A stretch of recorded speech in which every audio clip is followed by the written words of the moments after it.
напиш во неговото име Кирил, јеромонах, игумен, недостојн на Марков манастир во лето Господово 1801 година. Со каква ли само љубов и со колку само жртва ги собирал искуствата на времето и на живеењето, предпочитајќи ја вечноста наспроти минливоста. Името на нашиот преродбеник и книжевник Кирил Печиновиќ видливо е врежано на северната фасада на црквата и на северозападниот столб во наосот на црквата.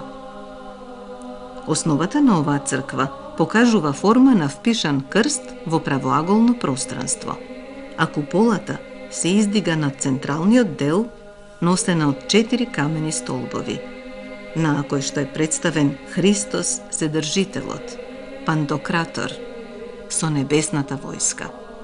Фрескописот е брилијантен.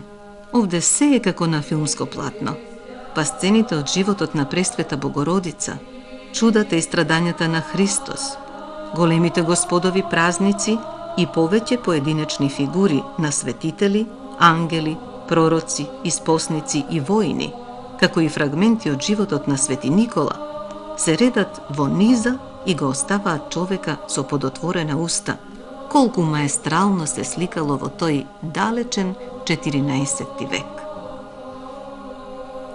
Овде мигот тешко се повторува, а дозволено е да се сонува.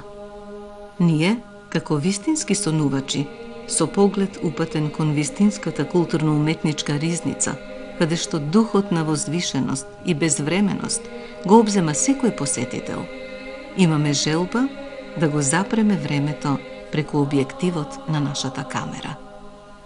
Господи Исусе Христе, помилуј ме. Господи Исусе Христе, помилуј ме. Господи Исусе Христе, помилуј ме. Господи Исусе Христе, помилуј ме. Господи Исусе Христе, помилуј ме. Господи Исусе Христе, помилуј ме.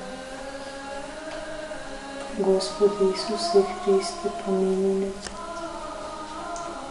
Господи Исусе Христе, помилуј ме. Тенката кривулеста линија е прапочетокот на креацијата.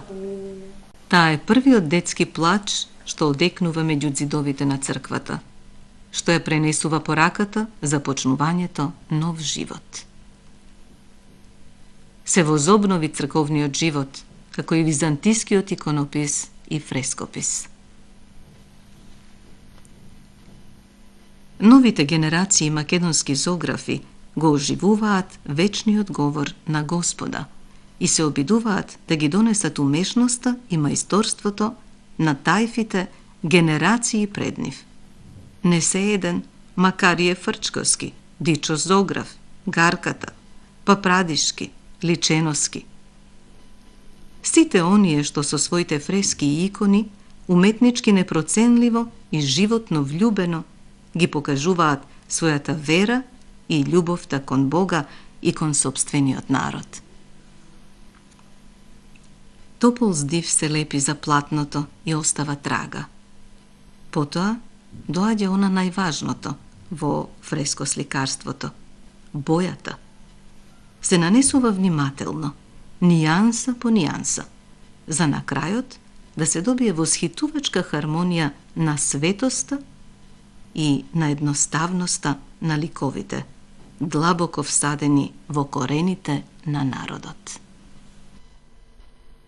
Господи Исусе Христе, помилуј ме. Господи Исусе Христе, помилуј ме. Господи Исусе Христе, помилуј ме. Господи Исусе Христе, помилуј ме. Можеме да го чувствуваме богатството на културното наследство само ако имаме богати сознанија за него. Сознанија пак имаме онолку колку што имаме сведоштва за тоа. А сведоштва ќе има, само ако се зачувани. Македонија во својата историја имала многу освојувачи и туѓи емисари.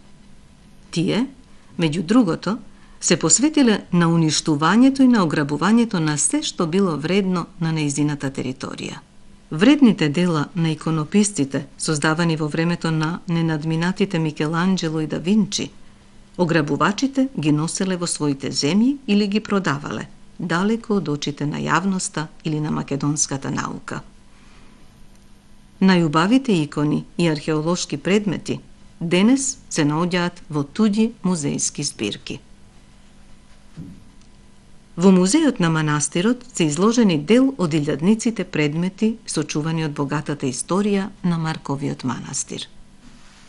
Марков манастир бил еден од најзначајните културно-просветни и книжевни центри во минатото. Книгите од манастирската библиотека се буквално разграбани.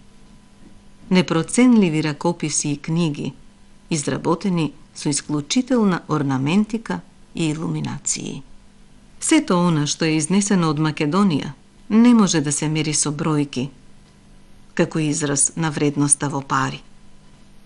Духовните храмови се непроценлива вредност за македонскиот народ. Затоа да ги чуваме и да ги возобновуваме. Традицијата и обстојувањето на македонскиот народ на овие простори се сместени длабоко во душата на манастирите. Денес, Марковиот манастир, со благослов на неговото блаженство, архиепископот Охридски и Македонски, господин Стефан, е женски манастир. Со доаѓањето на новото сестринство, со игуменијата Илијана, во манастирскиот комплекс се изгради нов параклис, посветен на свети апостол и евангелист Марко.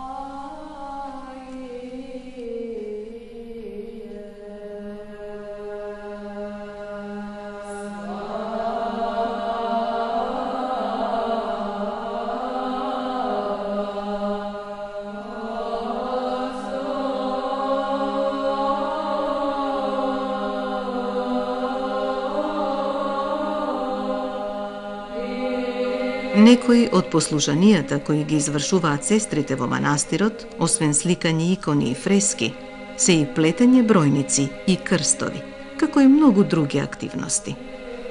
За нас, световните, несфатлив е тој спој на духовен молитвен живот и физичка работа. Сето тоа исполнето со тихување и со милозливост. Ама такви се нашите монаси и затоа ги сакаме и ги почитуваме. Христијанската историја бележи развиен духовен развој на овие простори. Од својот зародиш, па се до денес, монаштвото има своја силна традиција во Македонија, а денес впечатливо се возобновува.